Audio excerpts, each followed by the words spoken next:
제국은 어떻게 망가지는가? 류징화 와이지음 한정수 옮김 기득권과 탐욕의 몰락사 아이필드. 여섯 번째 제2장 지중해의 패자 로마의 쇠망 71페이지.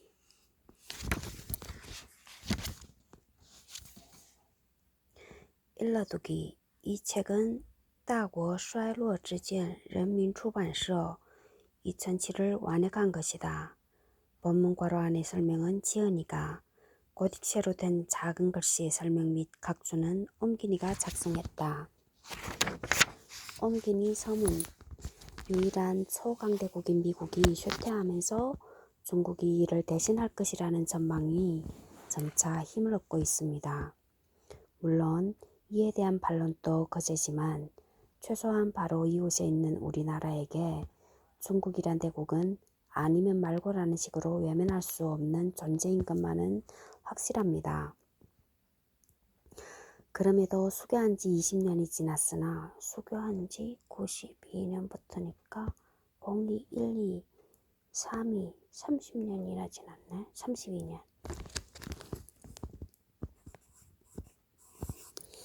아직도 우리가 중국에 가지는 관심은 대북 문제를 제외하면 경제적 측면에 집중되어 있다는 점을 부정할 수 없습니다. 그래서인지 우리는 동북공정 같은 민족적으로 민감한 문제를 제외하면 중국이 세계를 어떻게 보고 있느냐에 대해서 거의 관심을 가지고 있지 않다고 해도 과언이 아닙니다. 그나마 대국굴기라는 다큐멘터리가 알려지면서 같은 제목의 책이 출판되었고,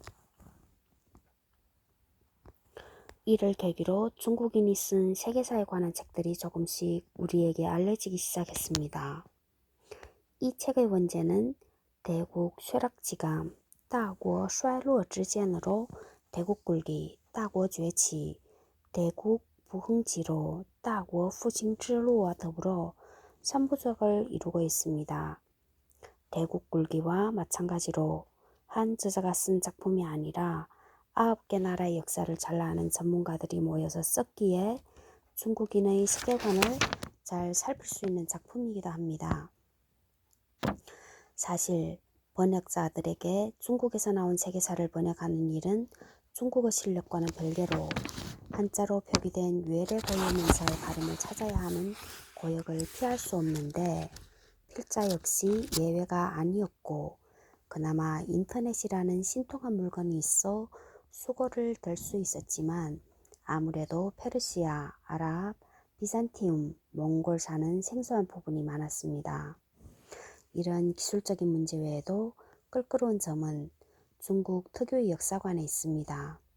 예를 들면 우리와는 다르게 이슬람에게는 호의적인 반면 기독교에게는 그 반대이며, 심지어 반제국주의적인 사관을 가지고 있는 경우도 있습니다. 또 우리가 잘 모르는 제3세계 국가들이 자료를 활용하는 경우도 많습니다. 중국 지식인들은 민중봉기와 역사에 미치는 영향에 많은 관심을 두고 있습니다. 이 책에서도 특히 로마 제국 편에서 민중봉기에 많은 지면을 할애했습니다. 더불어 생산 양식과 계급 대립에 대한 서술도 눈에 자주 띄는데, 이런 관점은 마르크스의 냄새가 솔솔 나긴 하지만 상당히 세련된 면모를 보이는 점은 주목할 만한 부분입니다. 이 책의 미덕은 무엇보다도 쇠락이라는 코드에 충실하다는 것입니다. 굴기를 묘사한 지면은 20% 정도에 불과하고 나머지 지면은 모두 쇠락을 묘사하는 데 할애하고 있습니다. 포르투갈과 에스파냐 편은 아예 굴기 부분의 묘사는 생략하고 다짜고짜 쇠락부터 다루는 과격한 면모를 보이기도 합니다. 또 서른 편에서 보이는 소련 체제에 대한 비판은 전혀 공산주의 국가에서 나온 책 같지 않습니다. 옴기니로서는 우리가 자주 접한 일반적인 세계사와는 조금은 다른 중국의 지식인들의 독특한 시각을 볼 수 있었던 점이 소득이라면 소득이었습니다. 이 책은 세계사 초보자들에게는 그리 쉬운 내용이 아닌 듯해서 독자의 이해를 돕기 위해 많은 줄을 달았습니다. 전문가들이 한정된 지면에 쓰다 보니 역사적 사실을 압축해 표현한 부분이 많아서 그 배경을 찾아보기 위한 방편에서였지만 막상 책으로 나오려 하니 원서의 모양을 훼손하지 않았나 하는 두려움과 독자 여러분의 눈을 어지럽히지 않을까 하는 미안함이 앞섭니다. 이 점 여러분의 양해를 구합니다. 마지막으로 번역 원고가 예상보다 많이 늦어졌음에도 기다려준 도시출판 아이필드 관계자에게 고맙다는 말을 전합니다. 2012년 4월 옮기니 한정수 제2장 지중해의 패자 로마의 쇠망 1. 로마의 건국에서 공화전까지 71페이지 2. 황제 제도로의 전환 위험한 시작 80페이지 3. 3세기의 위기 86페이지 노예제의 쇠퇴 92페이지 초기 기독교 98페이지 6. 서로마 제국의 붕괴 104페이지 7. 로마의 쇠망원론 110페이지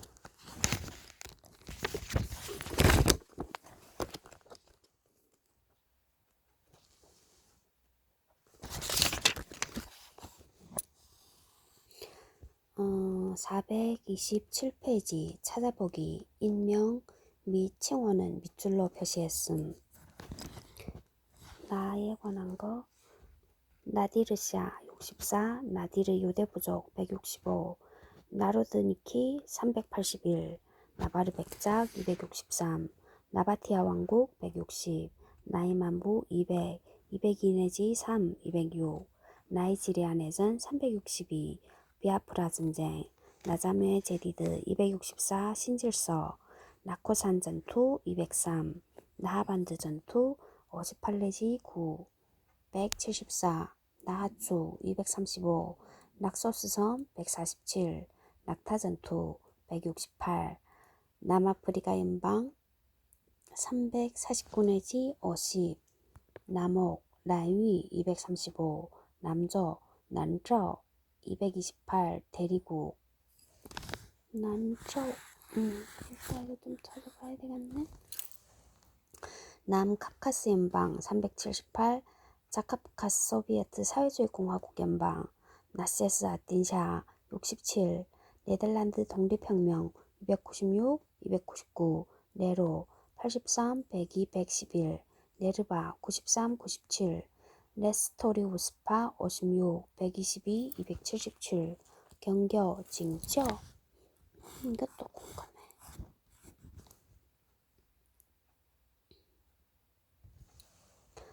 네이피어 찰스 276, 네프맨 383, 노동자 병사 소비에트 374, 노르마 왕조 322, 노르망디 공작 윌리엄 322, 노르망디 상륙작전 346, 노얀 나얀 216, 노예병사 244, 맘루크, 녹색 대식국 182, 파티마 왕조, 농업 집단화 385 내지 7, 농업화된 민족 20, 농업혁명 320, 323, 327, 누르하치 239, 누마 폼필리오스 72, 누미디아 77, 90, 니게르 시리아 정독 88, 118, 니네베 전투 55, 137, 니카 봉기 133, 니케아 공의회 103, 니케아 신조, 니체노 신경, 니케아 신경 103, 니케아 제국 149, 152 내지 3, 245, 니코메디아 94, 121, 246, 이스미트, 니코메디아의 에우세비오스 102, 니코폴리스 십자군 248, 니코폴리스 전투 154, 248, 니콜라우스 3세 교황 152.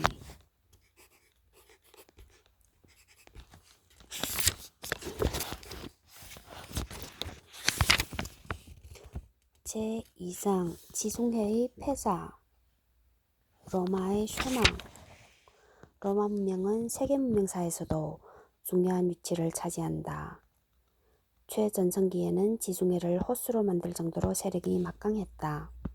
현재 이탈리아, 프랑스, 영국, 에스파냐, 포르투갈, 스위스, 오스트리아, 벨기에, 독일 남부, 그리스, 세르비아, 크로아티아, 마케도니아, 슬로베니아, 보스니아, 헤르체고비나, 알바니아, 불가리아, 터키, 아르메니아, 이라크, 시리아, 팔레스티안, 이집트, 리비아, 알제리, 튀니지, 모로코, 루마니아 등이 로마 제국의 영역이었다. 세 대륙에 걸친 세계제국 로마는 1200년 동안 흥망성쇠의 길을 걸었다. 기원 전후 정치 체제가 공화정에서 제정으로 바뀌는데 이는 로마 역사상 큰 전환점이었다.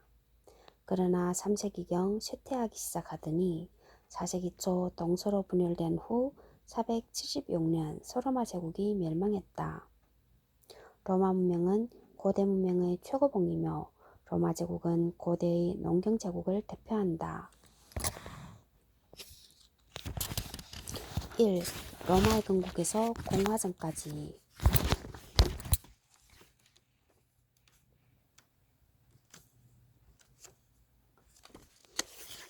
테베레 강변에서의 건국, 지중해의 폐사, 로마 공화정의 위기. 테베레 강변에서의 건국 71페이지. 지중해 중앙에 쭉 뻗어있는 장화 모양의 반도.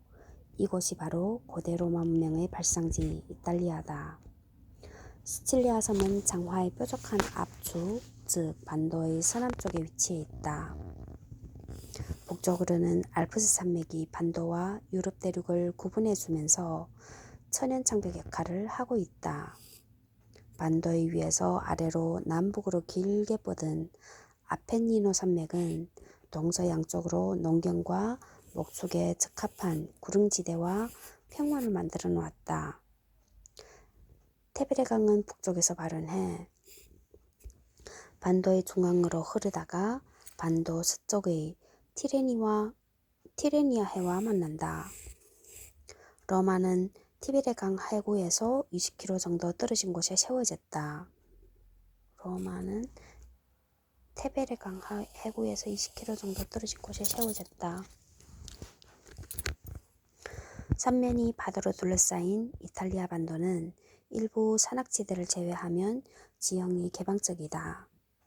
지형이 개방적이라는 말은 교류가 용이하다는 것이고 교류가 용이하다는 것은 반대로 외적의 침입에 쉽게 노출된다는 뜻이어서 로마는 건국 초기부터 이웃들과 쉴 새 없이 싸웠다.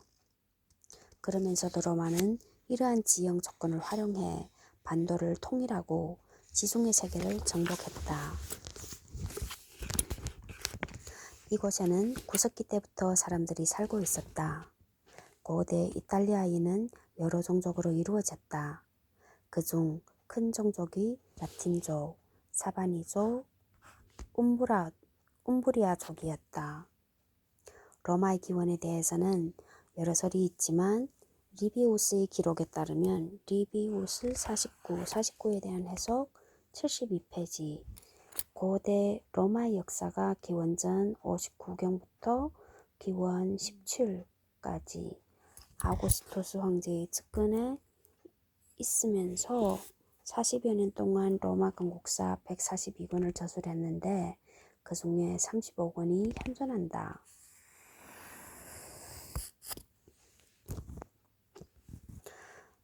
리비우스의 기록에 따르면 기원전 753년에 건국되었다고 한다.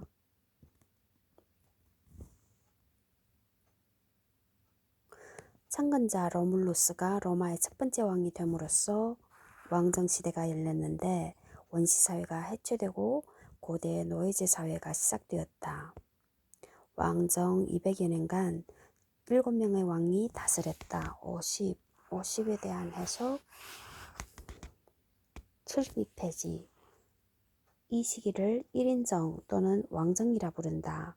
전설상 처음 4명의 왕은 라틴족과 사비니족 출신의 러물루스, 누마, 폼빌리우스, 툴루스 호스틸리우스, 앙쿠스 마르키우스였다. 마지막 3명의 왕은 에트루리아인으로 타르퀴니우스, 프리스쿠스, 세르비우스 툴리우스, 타르퀴니우스, 수페루부스였다.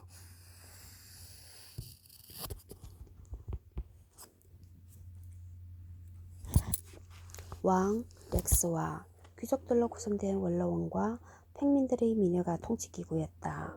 이는 원시민주주의 유풍을 반영한 것이었다. 왕정 후반기에 귀족과 평민 간의 충돌이 잦았다. 6번째 왕 세르비우스 51에 대한 해석 72페이지 기원전 578부터 534까지에 활동한 전설적인 로마 7왕 중 제6대 왕 노예 출신이었으며 법령을 제정하고 은동전과 구리동전을 제조해 유통시켰다고 한다. 로마를 시족연합에서 국가로 변모시킨 데 공헌했다. 그만한 타르퀴니우스라는 별명이 붙은 타르퀴니우스는 선왕 세르비우스를 죽이고 왕위를 찬탈했다. 이 사건은 로마 역사상 최초로 폭력으로 정권을 탈취한 사례였다.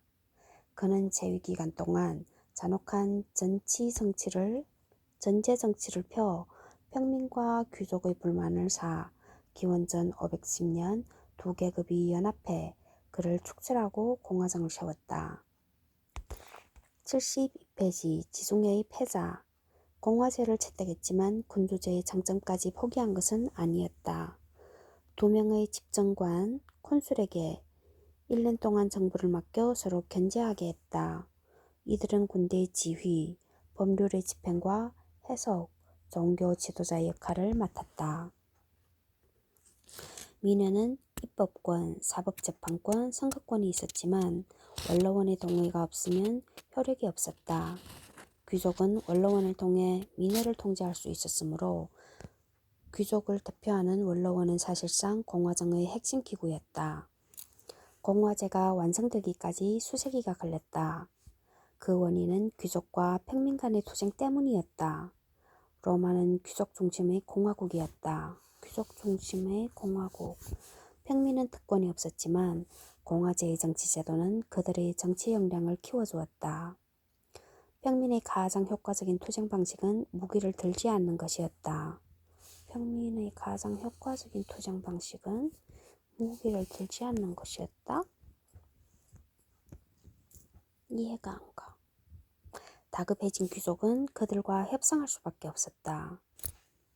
기원전 494년 평민이 최초로 무기를 버린 이래 이른 태업은 기원전 287년까지 계속되었다. 52에 대한 해석 위키백과 로마 평민의 철수투쟁에 따르면 2세기 동안 기원전 494 내지 287까지 모두 5차례 철수투쟁이 있었다고 한다. 494, 449, 445, 342, 287년 이상 기원전이다. 2세기 동안의 투쟁으로 평민의 권리와 지위가 향상되어 호민관과 민회가 설립되었다. 12표법 53에 대한 해석 기원전 451부터 450년에 제정됐을 것으로 추정되는 고대 로마 최초의 법전 12표법은 평민의 요구에 따라 제정되었다고 전해지며 당시 평민은 법원의 판결이 불문, 후원의 관습에 의거해 몇몇 학식 있는 귀족에 의해 내려지는데 불만을 가지고 있었다. 그들은 10인 위원회를 만들어 법전을 편찬하게 했다. 위원, 이해할 권리 및 계약의 경우 당시로서는 주목할 만한 자유로움이 엿보이는 것은 10인 위원회가 그것을 새롭게 만들어냈기 때문이 아니라 당시 활발히 전개되던 무역을 바탕으로 번영을 구가하던 로마의 상관습 상관시가 발전한 결과였다.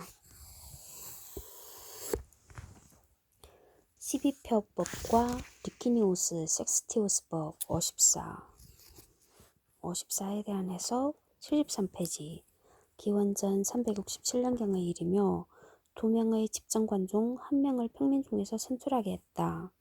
그러나 정치적인 문제는 어느 정도 해결했으나 경제적인 문제는 성과를 보지 못하고 오히려 빈부격차가 심해짐에 따라 기원전 2세기경 그라쿠스 형제가 개혁을 들고 나오게 된다.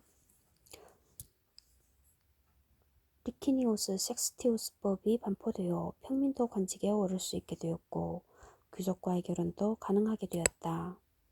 민주정치의 발전은 공화정의 사회적 기반을 강화시켰다. 평민의 권리와 공민권 보장은 귀족과 평민의 대립을 완화시켜 시민병사를 중심으로 한 징병제가 실시됨으로써 군사력이 향상되었다. 건국 초기 로마 주변 정세는 상당히 위태했다. 북쪽에 위치한 에트루리아인과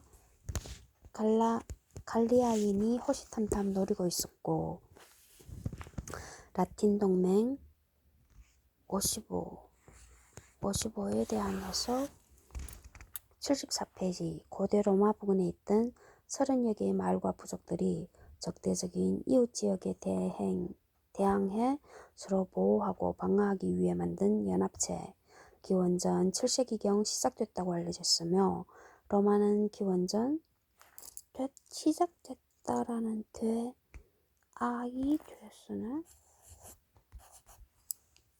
로마는 기원전 348년경 라틴 동맹의 맹방이 되었으나 이들에게 정치적으로 동등한 권리를 부여하지는 않았다.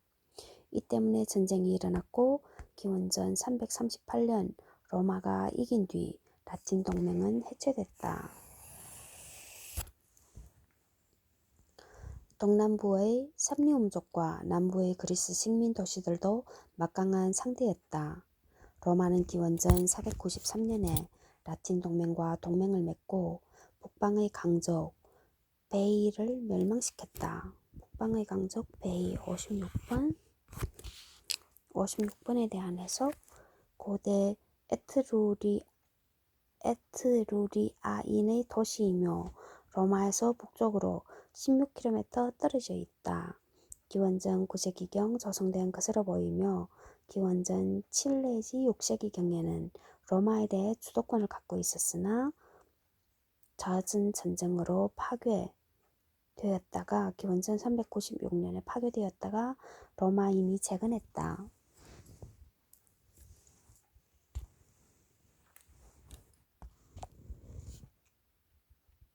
56. 북방의 강적 베이를 멸망시켰다. 에트루리아인은 베이를 일자 힘을 쓰지 못했고 다른 도시들도 로마를 무시하지 못하게 되었다. 베이 전쟁의 승리는 반도 통일의 시발점이 되었고 로마의 대외 확장에 대한 야심을 크게 고무시켰다. 기원전 390년 갈리아인이 포강을 넘어 쳐들어왔다. 도시의 대부분이 그들 손에 넘어가 거금을 지불하고서야 겨우 도시를 되찾았다. 로마인은 이 패배를 되새기면서 국가 개조에 나섰다. 성벽을 다시 쌓고 군 장비도 개선했으며 군사 제도도 개혁했다. 시간이 지나면서 국력이 회복되어 복수전에서 승리를 거두었다. 북쪽 국경이 안정되자 갈리아인은 로마를 넘겨보지 못했다.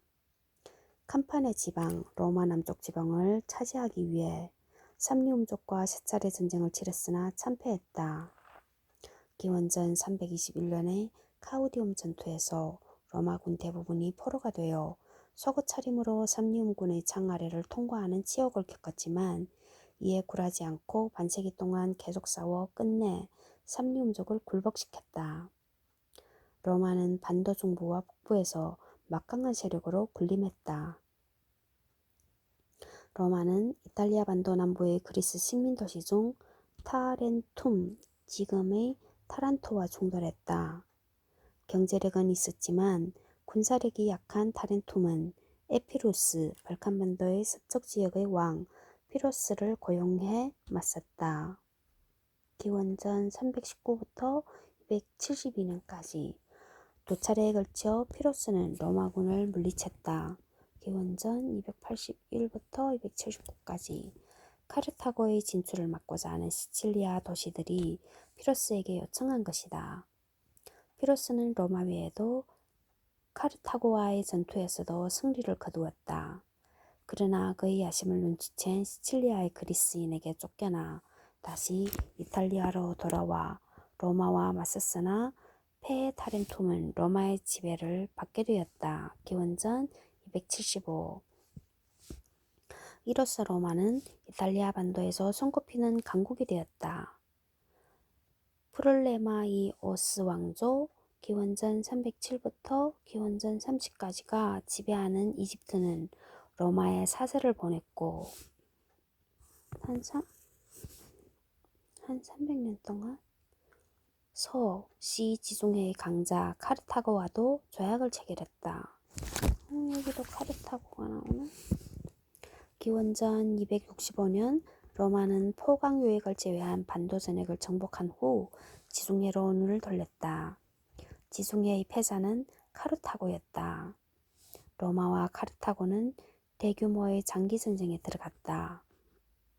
기원전 264년부터 241년까지의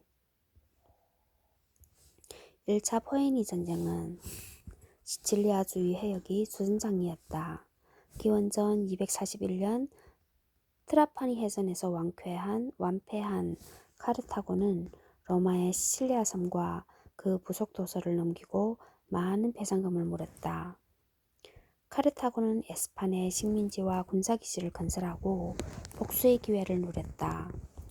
불안해진 로마는 기원전 218년 최후 통첩을 보냈으나 카르타고가 이를 거절함으로써 2차 포에니 전쟁이 막이 올랐다. 카르타고의 사령관 한니발 기원전 247부터 144는 전혀 예상하지 못한 방법으로 로마인을 경악시켰다. 대군을 이끌고 겨울에 알프스 산맥을 넘어 이탈리아로 진군한 것이다. 로마 원로원은 마치 하늘에서 내려온 것 같은 이 군대를 막기 위해 병사를 출동시켰지만 트레비아, 트라시메노, 칸나이에서 연패했다. 전사자만 10만이 넘어 가족이나 친구를 잃지 않은 집이 없을 정도였다. 하지만 이런 미승교의 국난 속에서도 로마인은 책임 추궁의 공력을 낭비하지 않았다. 귀족은 재산을 내놓고 군대를 편성해 카르타고군을 소모전으로 끌어들였다. 차츰 열세를 극복한 로마는 한니발의 근거지 에스파냐를 치고 기원전 202년 카르타고 본토를 진격했다. 한니발은 본토를 방어하기 위해 돌아갈 수밖에 없었고 자마에서 스키피오 아프리카누스 기원전 236부터 기원전 184까지가 이끄는 로마군에게 패하고 말았다. 기원전 201년 모든 해외 영토를 포기하며 로마의 허락 없이는 어떤 전쟁도 할 수 없다는 내용의 조약에 서명하고 막대한 배상금을 지불했다. 이제 로마는 서지중해의 패자로 우뚝 섰고 스스로 제국의 운명을 깨닫게 되었다. 약 50년 후인 기원전 149년 로마는 재기를 노리는 카르타고를 철저하게 파괴했다. 이 3차 포에니 전쟁 기원전 149부터 146년으로 카르타고는 평지가 되었고 로마는 그 땅에 아프리카 속주를 설치했다. 57에 대한 해석 100년 후 로마는 카르타고를 재건하지만 이 도시는 로마식으로 만들어져 그 전의 카르타고와는 무관하다. 2차 포에니 전쟁 시기에 로마는 동부 지중해로 진출했다. 동부 지중해의 강자 마케도니아 왕국 셀레우코스 왕조가 지배하는 시리아, 포톨레마이오스 왕조의 이집트는 모두 휴대기에 접어들고 있었다. 기원전 215년부터 시작된 세 차례의 마케도니아 전쟁으로 마케도니아는 기원전 192년 로마의 일부가 되었다. 기원전 192년에 로마의 일부가 되었다.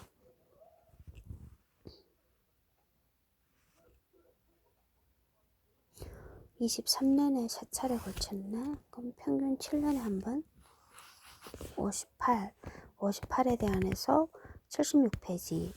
표준국어 대서전. 마케도니아 전쟁 항목에는 4차례 전쟁이 있었다고 하며 기원전 215부터 205 한 차례, 두 번째는 기원전 200부터 기원전 196 두 차례 두 번째, 세 번째는 기원전 171부터 기원전 168까지, 네 번째는 기원전 149부터 기원전 148까지. 마케도니아는 3차 피드냐의 싸움에서 패한 후 4차 싸움에서 왕국의 재건을 시도하다 실패함으로써 멸망하였다고 한다.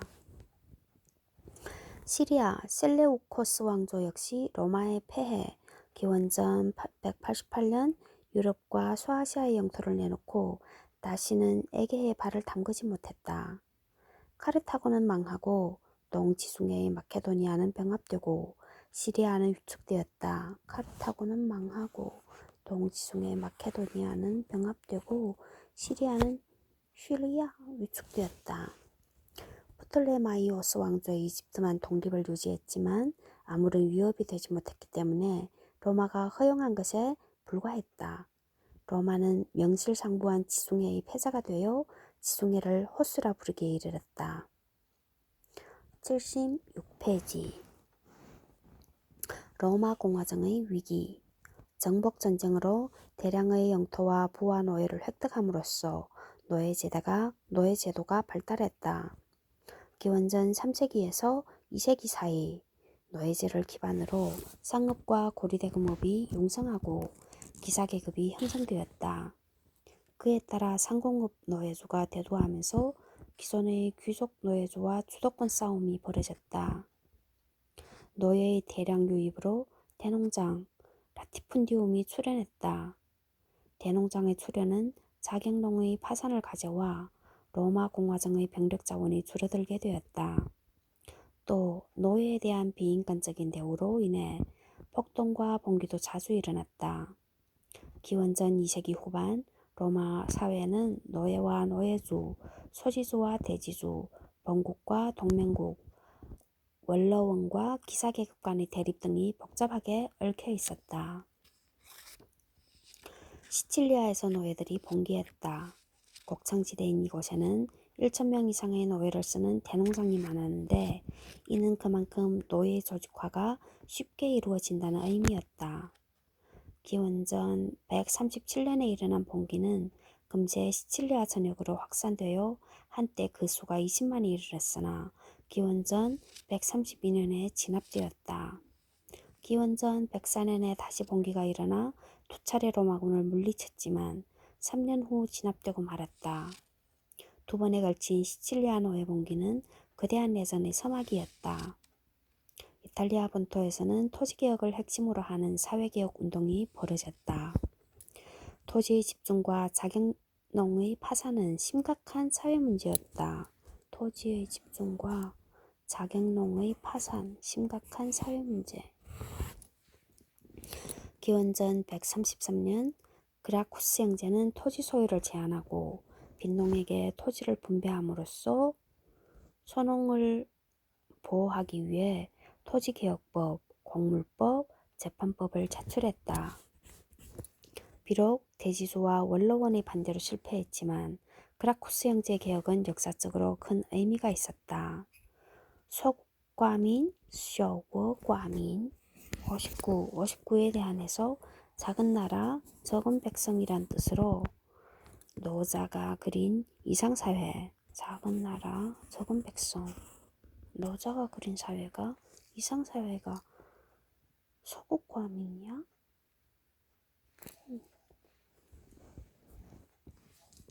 어울리는 공화정은 이미 제국이 되어버린 로마에 어울리지 않은 옷이 된 것이다. 로마 사회는 평민당과 귀족당으로 나뉘어 유구르타 전쟁 기간 기원전 111년부터 106년까지 전후로 격렬하게 투쟁했다. 누미디아 왕 유구르타와 전쟁에서 로마의 패단이 적나라하게 드러났다. 집정관과 군사령관이 유구르타에게 매수되고 군기는 엉망이었다. 기원전 107년 평민당 마리우스, 기원전 156년경부터 기원전 86년까지가 집정관에 선출되어 징병제를 모병제로 바꾸자 징병제와 모병제가 뭐가 다르지? 일단 자르자. 무산자 계급 60에 대한 해석. 로마 제국의 주역인 자영농이 정복 전쟁에 따른 노예의 대량 공급으로 파산해 무산자 계급으로 전락했다.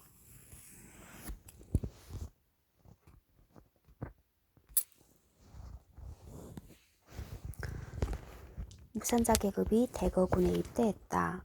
이미 쇠퇴한 국민개병 제도를 혁파해 군사적 수요를 해결한 것이다. 엄격한 군사훈련을 받은 직업군인들로 유구르타 전쟁을 승리로 이끌었으며 게르만 부족들의 침공도 격파했다. 마리우스의 군제개혁은 파산한 자격농 문제를 해결했으나 야심가인 장군들에게 이용당하게 된다. 한마디로 공화정의 위기를 해소함과 동시에 공화정을 소멸시킬 군사독재의 씨를 뿌린 것이다. 2세기 동안의 교류로 이탈리아 반도 전역은 사실상 로마화되었지만 동맹자의 정치적 지위는 개선되지 않았다. 그들은 로마인과 함께 영토를 넓혀왔지만 시민권이 없어 로마 시민과 같은 권리를 누리지 못했다. 이탈리아의 동맹 도시들은 권리의 쟁취와 로마 사회의 개혁을 위해 뭉쳤다.